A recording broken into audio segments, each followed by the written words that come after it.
Hi. Hi, Elin. Good evening. I'm gonna also put you in the spotlight. Hmm, at the pin, and also, oh yeah, there we are. Hi, hi. Sorry for the delay. We had some hiccups, so sorry for that. I'm gonna just go live in a second. Okay, I think we are live. I mean, every time I do this, it feels like the first time.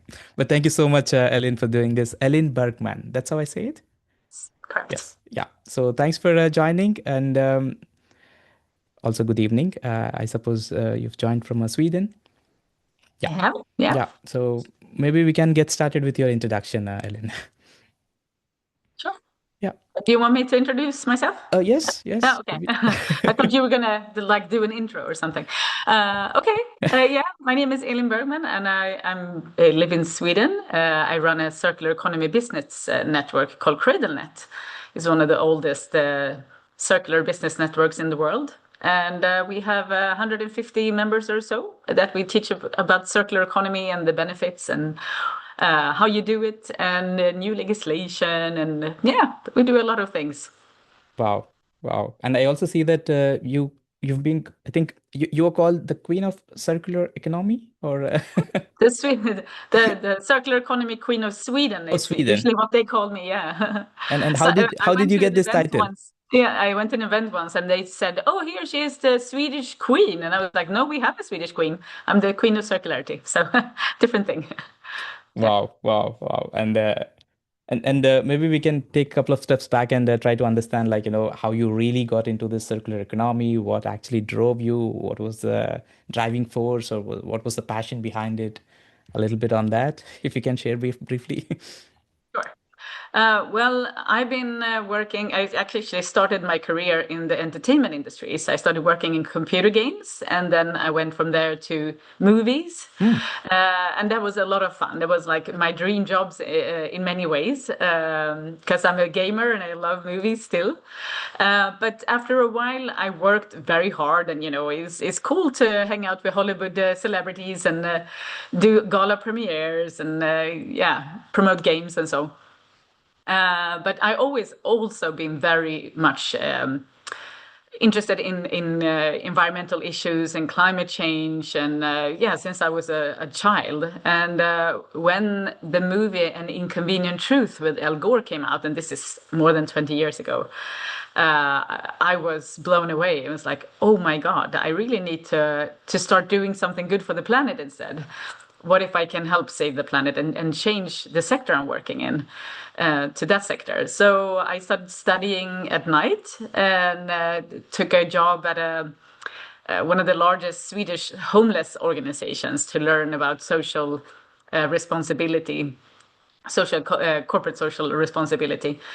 And after that, I started working in different consultancies, climate consultancies and environmental consultancies as mostly marketing and communication director, because that's usually where I start.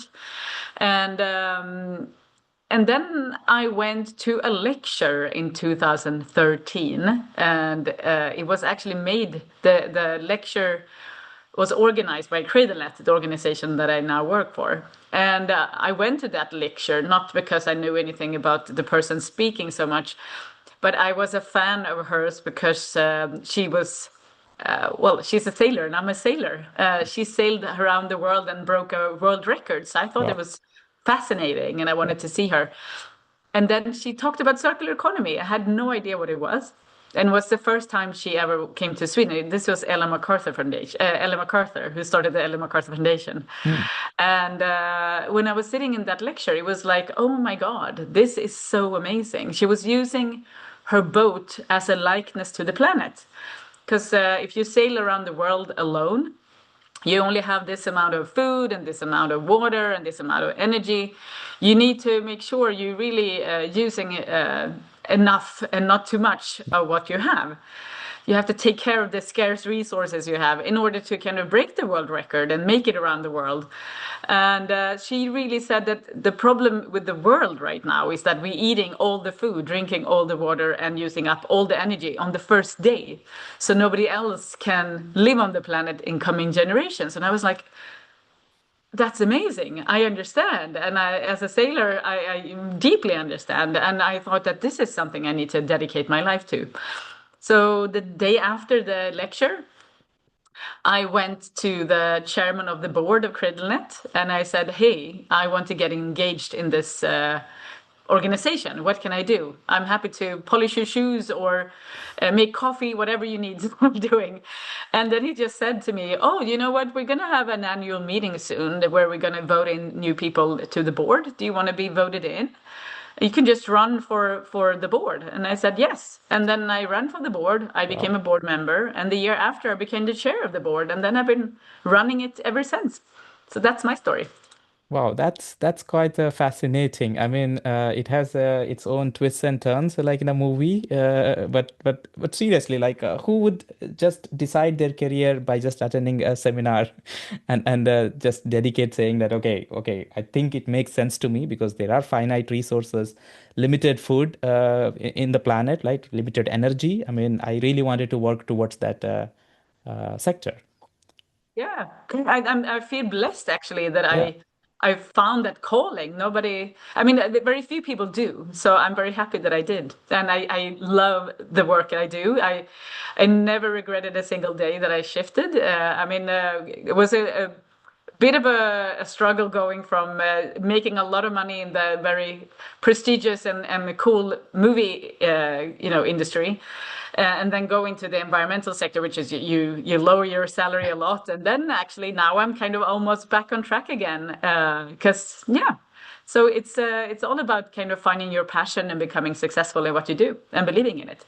I agree. I agree. And it's quite a pivot there, like coming from movie industry because it's all fancy. It's you always be in the limelight and more attention, more money, more fame, and all of a sudden you come to totally a different industry where you be behind the scenes most of the time because you have to drive teams, organizations, and it also takes a lot of energy because not everyone is convinced, and not everyone has the same calling, maybe, right? Because not everyone also aligned with the statements because you always have two different groups, right?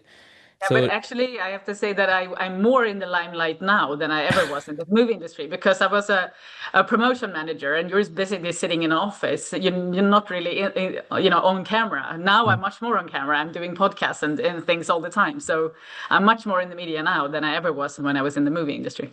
okay, so I think career wise also it was a good move in that case. Wow. Yeah, yeah, yeah.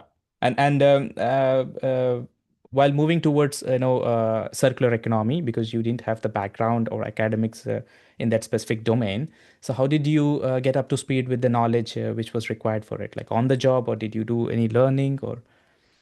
Actually, at the time, there were very few sources to learn about circular economy. I Yeah, mean, in the 80s, you talked about like ecosystem approaches and things. Circular economy wasn't even the term circular economy wasn't even there when I started. It came the year after, or actually not when I started, when the organization started, CradleNet. It was 2009, and 2010 was when the term circular economy even started. yeah, So nobody really knew what it was. There were a few books. Like Cradle to Cradle, remaking the way we yeah. make things, which is kind of the name of CradleNet, where it came from. So I read some books, but since there were no other experts, I quickly became the number one expert in Sweden. That's why they called me the circular economy queen of Queen. Sweden, because I was the only one almost talking about this at the time. It was very easy to become the circular queen of Sweden because nobody else knew what it was. So basically, for me, it's more like learning by doing. And then, so I never took, I mean, of course, I went to a lot of lectures and things. I tried to read everything I could find my hands on and listen to everything that was ever recorded about this and see, every video that I could find or every lecture. But it was very, very few, like I said. So that's why it was kind of easy to become a big expert in this field because we have written a lot of reports and a lot of we did done a lot of projects and guidelines and things over the years where we kind of also developed the field, so to speak. So that's why I'm one of the main experts now. Yeah, yeah. I think you were also one of the members behind the field development itself, right? Because you actually joined in the early days when it was actually in the initial state, but now it has took a good shape. But I also see that you had your role as well there in pushing and shaping it in a way right now it is. And um, Ellen, maybe because circular economy itself is like very big topic, right? I mean, and it also varies by industries. I mean, every industry has their own processes, supply chains, and things like that. And so, which industries are you mainly focused on right now? Or We're always focused on everything circular. So, Hmm. or all the businesses, we try to get the whole business sector overall circular. But we've been working with really large companies now. We've been running a program together with other Nordic organizations called the Nordic Circular Design Program. And we're also running another called the Nordic Circularity Piloting Program for Technical Building Solutions. So, and in both programs, there have been a lot of companies that have been big industrial ones or in construction. So that's been a lot of focus in the last 2 years, I would say. But I mean, like I said, we work on all industries from textiles to food to manufacturing to car components to product as a service companies, startup, Hmm. scale ups, large companies. So it's, yeah, everything. Okay, okay, wow. And what is your role in specific? Like, where are you most of the time involved? So CradleNet is, like I said, is a membership business organization. So we have the members, the network is the base of the organization. So we try to teach them everything about circular economy. So we have membership meetings every single week on Fridays called Circular Fridays, where we first of all do like a section where we give the latest news about what's going on in the media when it comes to circular economy. It could be new business models or new tools or new EU legislation or other types of legislation coming or yeah, anything that the companies should know about. And then we usually also invite this week's speaker. So that could also be someone who developed a new tool or did a project they want to share about, or someone that did something inspirational that the companies should know that they can take inspiration from. So that's something we've done, and we've done 170 of those, and they are all recorded. So we have a massive library of knowledge that everybody can get access to if they're members. So that's the thing that we do. We do a lot of knowledge sharing, and of course, we want the members to do business with each other and get to know each other Yeah. and grow circular because of the membership. So that's the main thing we do. The other thing we do is that we develop reports, we do projects, like I said, we do action guides and things. So that's like a product or Hmm. project focus. And we do a lot of assignments and try to. Right now, we're doing a project, for instance, where we look at if should we have a producer responsibility for building and construction products. Just to give an example. Yeah. So in that kind of project, we do interviews and we write reports, and then we of course come up with like a policy suggestions. Should we do this, and how should it be done in the best way in that case? And then the last thing we do is to also influence policy. So we see in most of the projects we've done over the years, there's always policy hindering the circular transition. So we try to take meetings with the policy people. politicians, all the political parties in Sweden every fall. We've done that since 2018, where we sent out the form with 20 questions and asked them about their circular ambitions, and then we rank their answers, and we put them on the stage, and we give like the winning party like a time to speak about why they're winning and how good they are, but also what we tell them what they should do better. So that's a way how we work, and in that organization and all of this that I talk about, we're very hands-on. So I do basically everything, but we're also out lecturing a lot. We also do educational things where we teach companies and actually sometimes even ministers and prime ministers on how they should act and how to develop circular strategies and develop action plans and so on.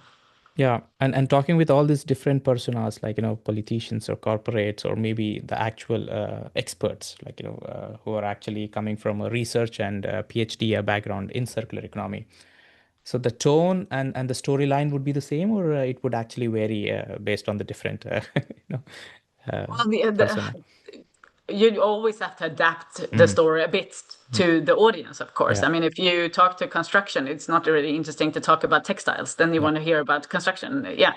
And if you're a policymaker, then you need to know how can you do the policy suggestions in a good way that they can actually implement. So, of course, you need to kind of shift the content a bit. But I would say we've been very consistent at speaking on the same in the same way with mm, everybody. And I think the good way to explain what we do is like when we started Create the Net, or I wasn't part of starting it. I've been there since 2013, or 14, like I said. But a thing that I've been very passionate about is that there's so much science and knowledge coming out about circular economy, especially from the science and academia side, but it doesn't reach the ones that should hear about it, which is the business sector and the politicians. So we try to kind of make a bridge between those two, and also make sure that when we do Circular Fridays or events or other things where we have scientists speaking, we always try to say, oh, can you not use so much academic words, but use business words instead, and also talk about how the companies can implement this in their business. Don't talk abstract, talk concrete. concrete. So we try to really make sure, and also when we write reports and things, make it easy to understand, and make it short and snappy instead of very long. Oh, I So like it. yeah, Short and snappy. Yeah, yeah. yeah. Because nowadays people have got very less of a retention for for the content consumption. But Ellen, is this something you learned, or is this a talent you have as an inbuilt, or? Well, I think it's a kind of combo. I Mm, love speaking publicly, and I love communicating, and I always been working in communication and promotion and so on. So I think that's a good thing to bring to the table. I mean, when I came into the environment industry, that's 20 years ago, most of the people, there was a lot of, Greenpeace and people with the dreads in their hair and hemp clothes. And the business sector didn't really take them seriously. So I always kind of have I'm a business person. I came from a business industry. So I keep talking business and I look business. And I think that's why I also get a lot of, people listen to me. Because I'm not only talking about like, oh, we should save the planet, and it's yes, of course we should save the planet. It's good business, but I talk about what money you can save yeah. or earn, and how bad it is for business not doing this.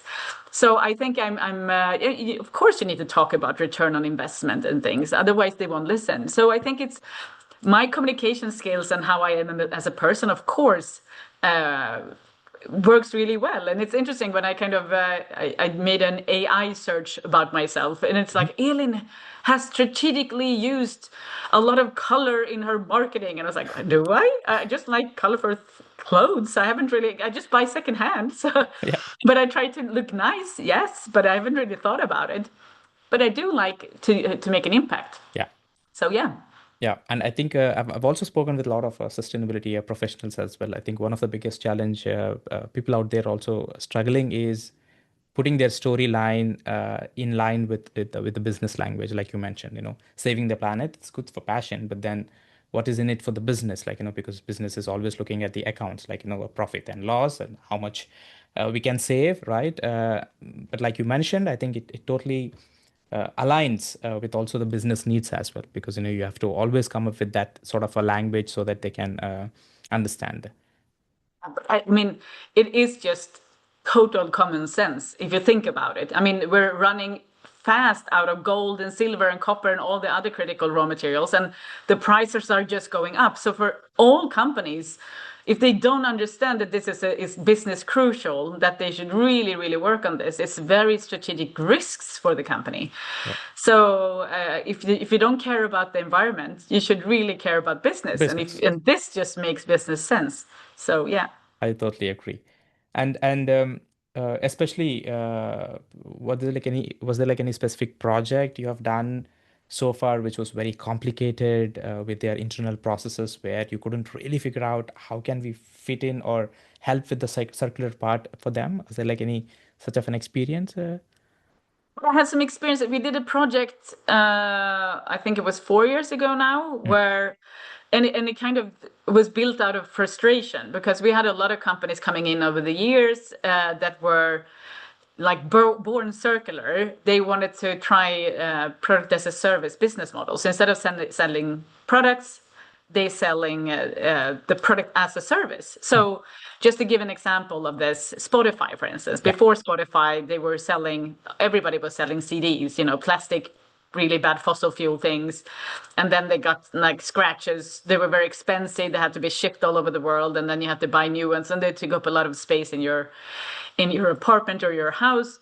And Spotify came and disrupted the product and the whole business by selling the service, get access to all the music in the world in an app instead. Yeah. So you don't have to ship anything. It's basically the only thing you use is data and energy. And of Yeah. course, you need to do that in a responsible way too. Anyway, there was a lot of companies coming and trying to try this business model. But the problem was that they were not succeeding. So almost all of them went bankrupt and they died. And it was bad for us also because Yeah. we lost a lot of members. Yeah. And everybody was talking about this business model as like the best business model in circular economy because there's many of them. Anyway, so we went together with another organization called Stena Circular Consulting and looked at why is this business model working when it's working? Because it is working and it has been working for some enormous companies for more than 100 years. We have Rolls-Royce as an Yeah. example. They have power by the hour with the airplane engines. But why are so many companies not succeeding and failing instead? So we did an enormous project where we looked at like all the research and data we could find. Why are companies successful when they are successful with this business model, and why are they failing when they are failing? And we found 9 critical challenges and how to address them. And then we went even further. We developed a methodology. And if you want to try this business model out, this is what you should do, and this is what you shouldn't do if you want to succeed. So that's you can download it for free on our website, and so I think that's the most complex one we've done so far, but it's really, really good, and everybody who wants to try this out should really read this before. Yeah. Okay. Oh, thanks for sharing that, Erin. And usually in such situations or scenarios, how do you cope up the emotional stress, you as a person, right? Because you've already invested a lot physically, mentally, but then the project isn't really going as per the plan. But then you have to bounce back. But like, what are your coping mechanisms? I've never really had that No? experience with Incredinet that we had a project that didn't work so well. I think the problem mostly with this type of, because we are an enabler Hmm. organization, is that there are very little funding for enabler organizations. So usually it's like a funding stress more than anything else. We try to work very sustainable also with ourselves. We don't try to overwork ourselves. We have long vacations. I'm taking a 5-week vacation this summer. And we try to be sustainable as much as we can. And I would say since we are such we are an amazing team. I don't see any, we don't have any problems. I have the best job ever. So no, I would say the threats would come more externally. Mm. I mean, right now there were 2 years ago enormous interest in circular Yeah, economy because we had CSRD yeah, coming. It's yeah. like the circular circular corporate Corporate. responsible Yeah, the corporate what do you call it? Anyway, you yeah, need to yeah, report. yeah, All the companies in the beginning in the EU 2 years ago yeah. The were reporting supposed to directive. report on everything. Yeah, Carbon emissions, marine and water yeah. resources, Circular economy. biodiversity, and circular economy, and so on. So enormous interest. Everybody was. We had so many members coming in. It was amazing. And then the EU decided to. Oh, maybe this is hard for the companies. Yeah. You don't have to report anymore. So The they took omnibus. those. They made omnibus packages. They kind of took 90% out of, or Yeah, 80% or so. The companies didn't have to report anymore. So the interest just from one day to another just died. yeah. But I've been around for such a long time. So I've been working, like I said, 20 years in sustainability. So So you I think saw this coming. this is my third time when like interest totally dies in sustainability and circular economy. So I'm not really worried. It's coming back up slowly, Mm. but it's like, so those are stressful Yeah, events, of course, when you feel like, oh, nobody's interested in this anymore. But people always need resources. We need now, for instance, we have the war in Iran. yeah, The Hormuz Strait is closed. yeah, We have an energy crisis and also potential global food crisis yeah, because there's no mineral fertilizers coming through the strait. yeah, So now everybody's like, oh my God, we need to do something fast. Okay, but circular economy has always been the key for this. So now they're back on track again. But we can't really talk about sustainability. We can talk about resource efficiency and resource security, but that's circular economy. yeah. So that's what we do.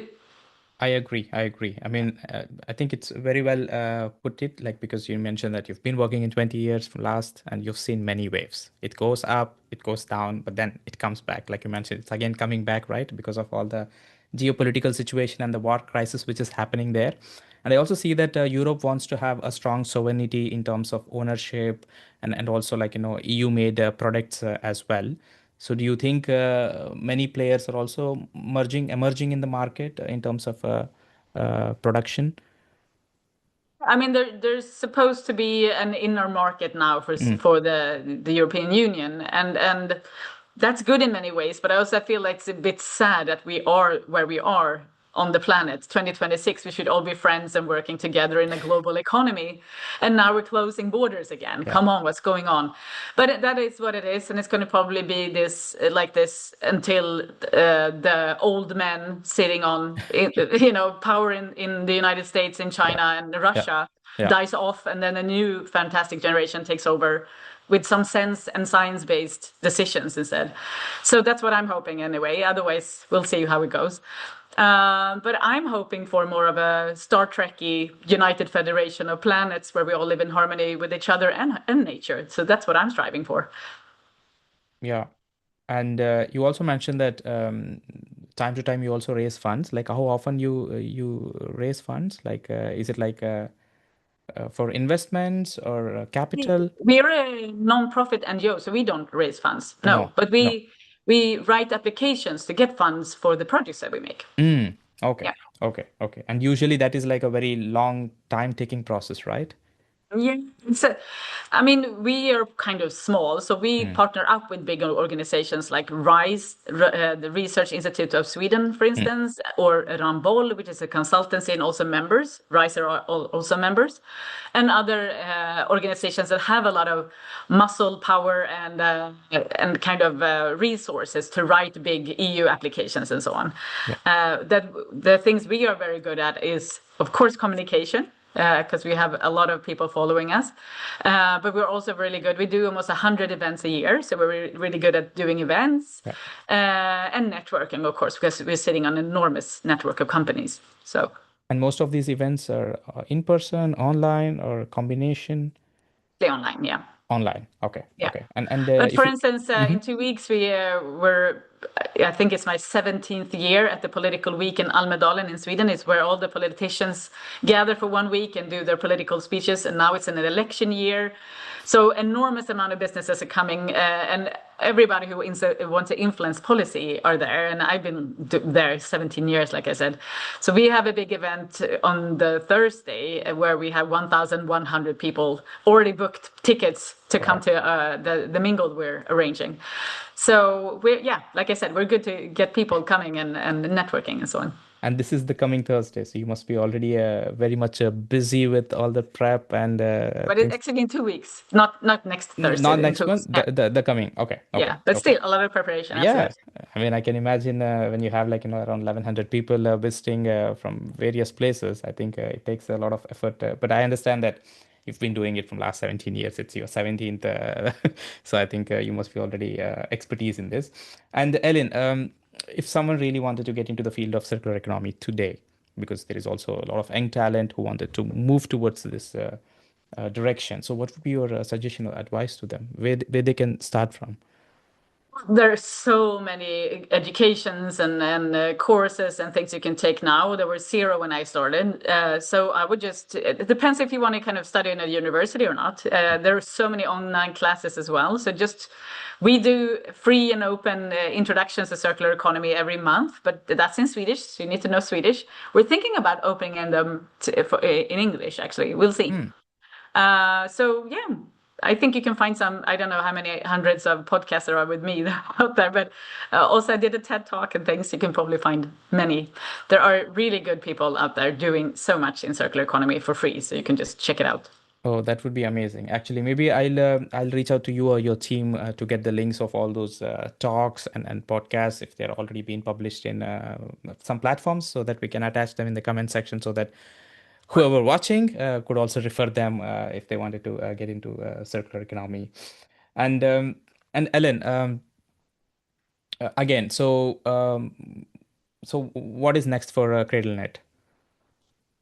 Well, we are this year doing some. We just launched a new thing. We haven't done before, and that's kind of from feedback from the members we have, because we have a lot of small, mid-sized companies, but also some large companies. But the larger ones tend to, when we have taught them everything about circular economy, they move on to larger networks in on a European level or a global level. Yeah. So that's a bit sad. But now we started something called SEED, circular expert exchange dialogues. So the larger companies and the C-level people of those companies can actually talk to each other more in a like a roundtable kind of format, where we kind of together tackle different challenges. And those are actually in English, but you have to be a member of CradleNet to access those.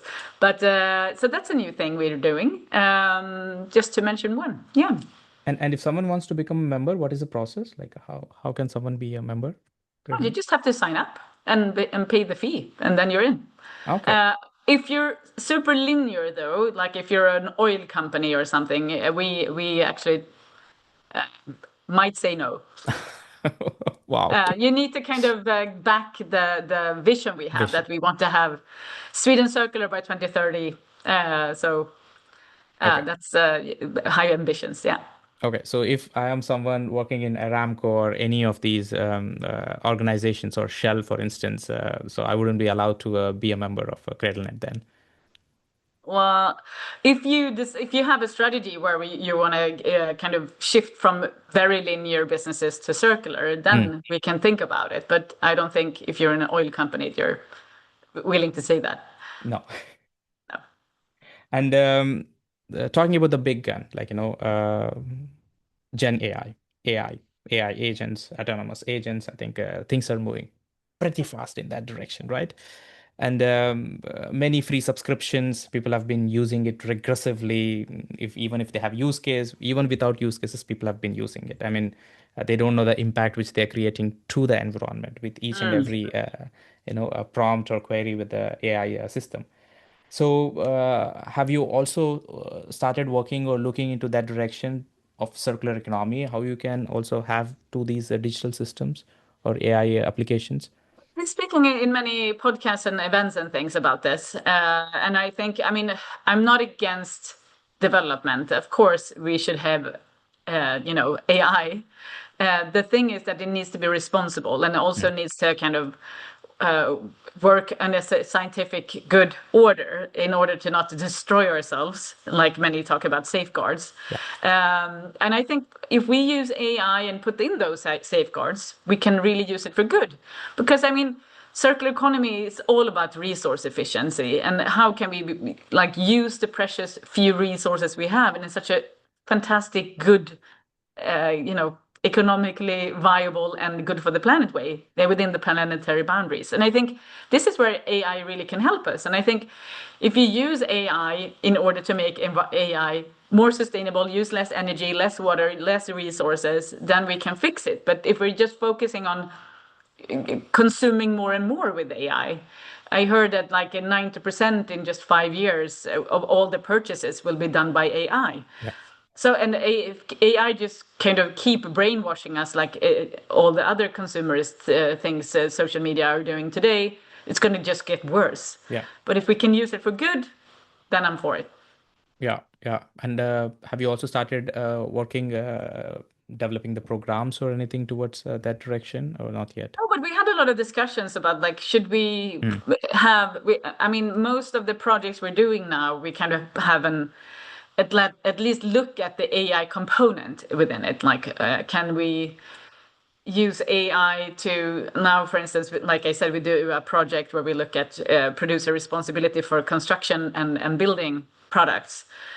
And a lot of those products, we need more data basically. And this AI can be really used in a good way for big data. Yeah. But it needs to be able to access it in a safe way and so on. So yeah, we always have the component in it, but it's not like we're developing any AI tools or anything right now. Okay. Okay. And talking about the membership, so do you also have members outside Sweden, or Yeah, we have some. Mhm. We have a few, but like I said, most of the language spoken within the meetings are in Swedish. Mm. So we have those circular expert exchange dialogues that I mentioned, but you can become a private member, but we mostly focusing on the business side. So you can become a member as an organization, as a company, municipality, or a region, Mm. but you don't get so much if you're a private person. It's mostly for the organization. We are a business network after all. So Yeah. Yeah. Yeah. Wow. So I thank you for sharing so many things. I think, yeah, in such a short of time, right? I mean, I mean, it also takes a lot of experience. I also see like, it comes with a lot of experience. So are there like any final reflections or remarks which you like to put out there for the viewers? well, I mean, it's always good. I mean, I get a lot of questions all the time. Oh, what are you doing yourself? What should I do as a consumer? And I think Mm. the best thing you could do is actually vote right. Make sure you vote for the politicians that actually understands that we cannot deplete all the resources on the planet this fast or at all. We should really take care of them and vote for those people who actually say the sensible, scientifically based thing. And the same thing, I mean, you are working probably within a company. Make sure you influence that company to do the right decisions. I mean, I get so frustrated. Like I said, we try to influence policy all the time. And one of the things that everybody says, oh, we need to do public procurement much more circular. Yes, but it's only like less than 1% that actually makes it in the end. So do it. Just do it. Buy circular, and then someone else will ask you for circular services or products. No, someone needs to start. So start with yourself. And then, of course, I don't fly. I eat vegetarian. I only buy secondhand. You can lead by example as well. You don't have to be extreme. Everybody thinks that I'm extreme. Actually, I'm the only sane person. No, but if everybody was living like I was, we wouldn't have a problem. Honestly, No. I take the train everywhere. So yeah, try to do something small at least. Yeah. I Maybe don't I think think, it's a. I don't yeah. think I'm sacrificing anything. I have a fantastic life and I travel a lot, but I do it in a sustainable way. So I highly recommend it because you never have to have bad conscience or anything that you're doing something bad.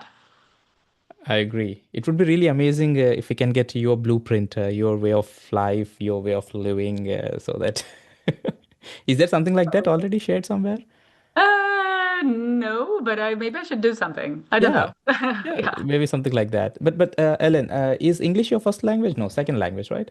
that's okay. Yeah, But you do speak very good English. yeah, but I've been working in American companies almost all my life, so yeah. Okay, Thanks. okay. Yeah, Yeah.